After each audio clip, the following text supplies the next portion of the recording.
आषाढी एकादशीच्या पार्श्वभूमीवर सावर्डे केंद्रीय विद्या मंदिर सावर्डे व माध्यमिक शाळांमध्ये भक्तिमय वातावरणात पायी दिंडीचे आयोजन करण्यात आले। या दिंडीत विद्यार्थी विद्यार्थिनी विठ्ठल रुक्मिणी वारकरी यांच्या आकर्षक वेशभूषेत उत्साहाने सहभागी घेतला। विठ्ठल मंदिरात मुख्याध्यापक अनिल चव्हाण सर यांनी विठ्ठलाची आरती केली।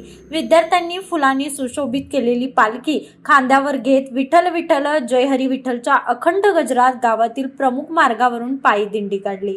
टाळ मृदुंगाच्या निधनात आणि अभंगाच्या सुरवटीत दिंडी विठ्ठल मंदिरात पोहोचली। तेथे सर्वांनी श्री विठ्ठल रुक्मिणीचे दर्शन घेऊन प्रार्थना केली। विठ्ठल रुक्मिणीचे मंदिर परिसर फुलांनी आकर्षक विद्युत रोषणाईने सजवण्यात आले होते। दर्शनानंतर दिंडी पुन्हा शाळेत परतली आणि भक्तिमय वातावरणात कार्यक्रमाची सांगता झाली। या पायी दिंडीत विद्यार्थी विद्यार्थिनी शिक्षक पालक शिक्षकेतर कर्मचारी यांनी मोठ्या भक्तिभावाने व उत्साहाने सहभाग नोंदवला। या उपक्रमातून विद्यार्थ्यांना वारकरी परंपरा, आषाढी एकादशीचे महत्त्व आणि भारतीय संस्कृतीची ओळख करून देण्यात आली।